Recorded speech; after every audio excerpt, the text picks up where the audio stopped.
अस्सलाम वालेकुम, मैं हूं आरिफ काज़मी और आप देख रहे हैं सच टेलीविज़न का डिजिटल प्लेटफॉर्म। नाज़रीन, गज़ा में जंग बंदी के हवाले से जो मुज़ाकरात हो रहे थे हमास और इसराइल के दरमियान दोहा में, उस हवाले से एक अहम पेशरफ्त ये सामने आई है, ख़ास तौर पर कैदियों के तबादले के हवाले से।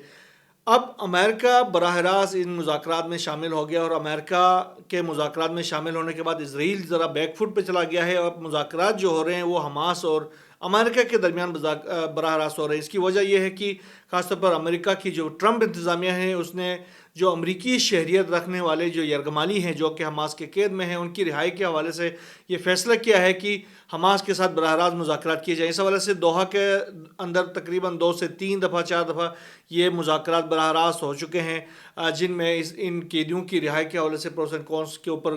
बातचीत हो गई। इस हवाले से अमरीकी जो मीडिया है उसने भी तस्दीक कर दी और अब जाकर हमास की जानिब से भी बाकायदा तौर पर इन मुज़ाकरात के बराह रास्त होने की तस्दीक कर दी गई है। हमास के एक अहम रहनुमा ने कहा है कि यरगमालियों की रिहाई के हवाले से अमरीकी हुकाम के साथ बराह रास्त मुज़ाकरात किए जा रहे हैं। अमरीकी हुकाम से अमरीकी शहरियत रखने वाले इजरायली कैदियों के हवाले से बातचीत हुई है और हमास और मुख्तलिफ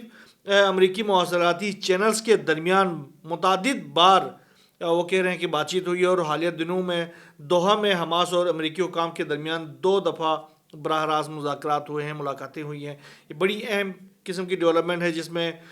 ख़ास तौर पर अमेरिका, जो कि उससे पहले अमेरिका बैक फुट पे होता था और इसराइल जो है वो फ्रंट फुट पे आके मुज़ाकरात कर रहा होता था, लेकिन अब जो है इसराइल फ्रंट बैक फुट पे चला गया और अमेरिका जो है वो फ्रंट फुट पे आके बराह रास्त मुज़ाकरात कर रहा है। इसमें ये आसानी होगी ख़ास तौर पर हमास के लिए भी कि जो ट्रंप इंतज़ामिया का जो मुजवज़ा मंसूबा था मुस्तकबिल के हवाले से, ख़ास तौर पर जो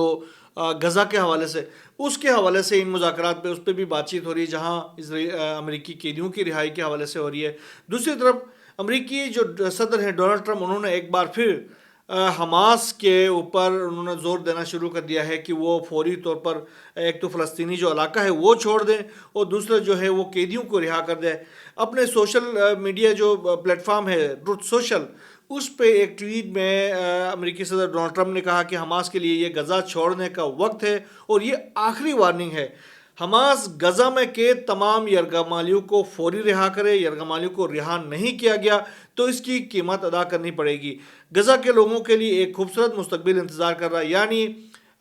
एक बार फिर एक तरफ मुज़ाकरात कर रहा है और दूसरी तरफ ये कि धमकियाँ भी दे रहा। ये जो कैरेट एंड स्टिक पॉलिसी जो कहते हैं ना इंटरनेशनल रिलेशंस के अंदर, अमेरिकी सदर हमास के साथ यही पॉलिसी अख्तियार करने की कोशिश कर रहा है। एक तरफ उनके साथ इंसेंटिव्स देने के हवाले से बराह रास्त मुज़ाकरात कर रहा है कि आप हमारे कैदियों को रिहा करेंगे, आप यहाँ से चलेंगे जाएंगे तो हम आपको ये करेंगे, और दूसरी तरफ पीछे से दबाव डालने की जो पॉलिसी है बराह रास्त ट्रंप की जानिब से कि आप निकलेंगे तो ठीक है, वरना आपके लिए एक भयानक जो मुस्तकबिल है वो आपका इस्तकबाल करेगा और हम आपको बहुत सख्त नुकसान पहुँचाएंगे। ये दो तरह की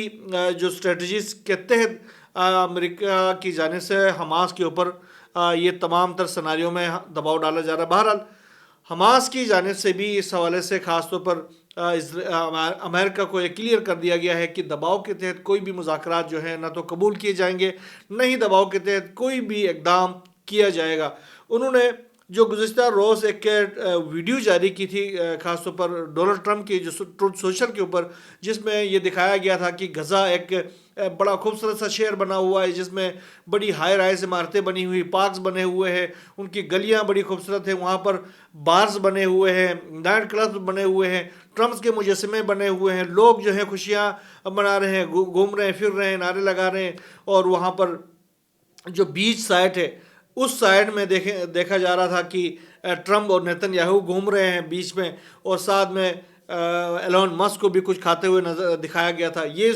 जब ये वीडियो सोशल मीडिया पे जब वायरल हो गई है, तो अब एक और वीडियो भी एक्स के ऊपर वायरल हो गई है, वो फ़लस्तीनियों की जानिब से जारी की गई है। ये भी AI वीडियो है, जिसमें ख़ास तौर पर डोनाल्ड ट्रंप के इस जो वीडियो है उसके जवाब में ये वीडियो जारी की गई, जिसका इन्वान है गज़ा हमारा है। ये आप अंदाज़ा लगाएं, उन्होंने क्लियर कर दिया है अपनी वीडियो में भी, जिसमें यह दिखाया गया है कि वीडियो में जो रवा साल के आगाज़ में अपने घरों को लौटने वाले जो फ़लस्तीनी थे उनके मनाजिर को AI की सूरत में दिखाया गया है। उसके साथ ही गज़ा में फ़लस्तीनियों को खुशहाल और तरक्की के मनाजिल तय करते हुए दिखाया गया है। वीडियो में جو فلسطینی نوجوان ہے وہ ساحل پر روایتی اپنے جو لوگ رقص ہے وہ کرتے ہوئے نظر آ رہے ہیں. اس کے ساتھ ہی غزہ کی پٹی پر مساجد اور مختلف عمارتیں نظر آ رہی ہیں. وہ لوگ خوشحال ہیں, گھوم رہے ہیں, پھر رہے ہیں. ویڈیو میں بچوں نے جھنڈے اٹھا رکھے ہیں جس میں مجھے غزہ سے محبت ہے والے غبارے بھی ان کے ساتھ لٹکے ہوئے ہیں. تو یہ کچھ ویڈیوز ہیں. اس کے ساتھ ہی ایک منظر میں ٹرمپ اور ایلون مسک کو باقاعدہ پریشان دکھایا گیا ہے, اور اس ویڈیو کے آخر میں ڈونلڈ ٹرمپ اور بینجامن نیتن یاہو کو قیدیوں کی لباس میں دکھایا گیا ہے. اس سے آپ اندازہ لگائیں انہوں نے بھی کوئی کسر نہیں چھوڑی ہے. ٹرمپ کی جو ویڈیو ہے اس کے جواب میں کلیئر کر دیا ہے کہ بھائی غزہ ہمارا ہے, اگر اس میں آگے جانے کی کوشش کریں گے تو آپ کا حال جو ہوگا وہ یہ ہوگا کہ آپ دونوں کو گرفتار کر کے آپ کو سخت سزائیں دی جائیں گی, اور ایلن مسک کی بھی حالت ایسی ہوگی. یہ کچھ ٹٹ فار ٹٹ کی سٹوری وہاں پر چل رہی ہے. دوسری طرف جو جنوبی افریقہ ہے اس کی جانب سے,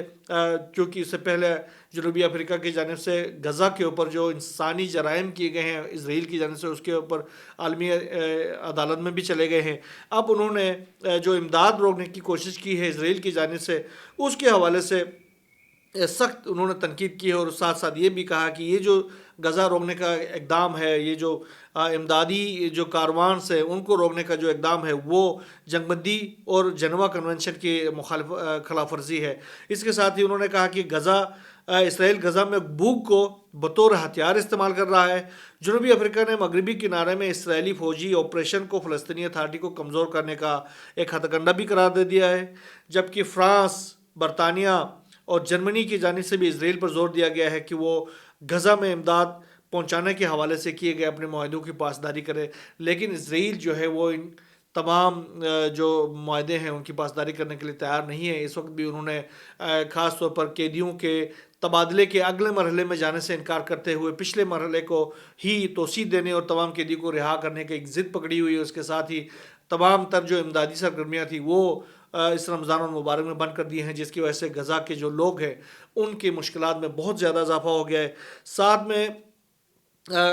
یہ دھمکیاں جو دی جا رہی ہیں خاص طور پر غزہ کے اوپر حملے کے حوالے سے, دوبارہ حملے کے حوالے سے, اس کی وجہ سے وہاں کے جو لوگ ہیں, لٹے پٹے جو لوگ ہیں, ان کی بے چینی میں بھی مسلسل اضافہ ہو رہا ہے. دوسری طرف اگر ہم وہاں سے نکلے تو ایک جنوبی کوریا کے اندر ایک بڑا اہم ایونٹ سامنے آیا ہے جس کی تفصیل آپ کو بتانا بہت ضروری ہے. خاص طور پر جنوبی کوریا کے اندر امریکی اور جنوبی کوریا کی جو فورسز ہے ان کے درمیان ایک مشقیں ہو رہی ہیں, جنگی مشقیں ہو رہی تھی. اس دوران ایک فضائی ایونٹ ہوا ہے, خاص طور پر کہ جنوبی کوریا کے ہی ایک پائلٹ نے اپنے ہی عوام کے اوپر بم گرا دیے ہیں, اور ایک نہیں تقریباً 8 بم گرا دیے ہیں. یہ فوجی مشق کے دوران ہوا ہے اور اس سے غلطی ہو گئی ہے. لیکن آپ اندازہ لگائیں کہ کس حد تک یہ ٹرین ہیں وہاں کے جو پائلٹس ہیں کہ یا ان کے جو جنگجو پائلٹس ہیں, انہوں نے جا کر اپنے ہی علاقے کے اوپر بم برسا دیا. انہوں نے ایک فرضی جو نشان ہے اس کے اوپر بم برسانا تھا, لیکن انہوں نے رہائشی علاقے کے اوپر کیا جہاں ایک گرجاگھر کی عمارت اور کئی مکانات کو نقصان پہنچا. تقریباً 7 افراد زخمی ہو گئے, اور جن میں سے 4 کی حالت ابھی بھی نازک بتائی جاتی ہے. تربیتی جو مشق ہے وہ امریکی افواج کے ساتھ مشترکہ جو فوجی مشق کا حصہ تھی, اور یہ جو مشقیں ہو رہی تھی وہ خاص طور پر شمالی کوریا کے سرحدی علاقہ ہے پوچیون, اس کے قریب یہ ہو رہی تھی, اور وہاں پر یہ حادثہ پیش آیا ہے. بہرحال یہ ایک طرح سے ایک ناتجربہ کاری کی ایک اعلیٰ مثال اس کو قرار دیا جا سکتا ہے, فرینڈلی فائر بھی قرار دیا جا سکتا ہے. دوسری طرف جو پاکستان کی جانب سے جو داعش کے جو سرگنا گرفتار کر کے امریکہ کے حوالے کر دیا گیا تھا, اس دہشت گرد کو اب امریکی جو عدالت ہے وہاں پر پیش کیا گیا ہے ورجینیا کے اندر, اور وہاں پر اس کی ابتدائی سماعت ہوئی ہے. بہرحال اس کی جو تفصیلی جو سماعت ہے وہ پیر کو ہوگی, اور اس حوالے سے امریکی جو محکمہ انصاف کی جانب سے ایک بیان جاری کیا گیا جس میں کہا گیا ہے کہ جو شریف اللہ ہے جو کہ دہشت گرد تھا, اس نے یہ اعتراف کیا ہے کہ وہ کابل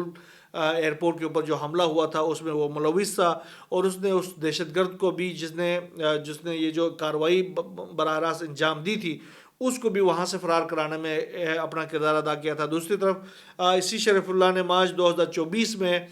ماسکو کے اندر جو سٹی ہال میں جو حملہ ہوا تھا اس میں بھی اپنے مولوی ہونے کا اعتراف کر لیا ہے. اس حوالے سے ابھی اس کی سماعتیں ابھی پیر سے جاری ہوں گی تو نئی ڈیولپمنٹس بہرحال سامنے آتی رہیں گی. بہرحال جو بھی نئی ڈیولپمنٹس امریکہ یوکرین جنگ ساتھ مشرق وسطیٰ کے حوالے سے سامنے آتی رہیں گی انشاءاللہ ہم آپ سے شیئر کرتے رہیں گے. یہاں بس اتنا ہی. اللہ حافظ.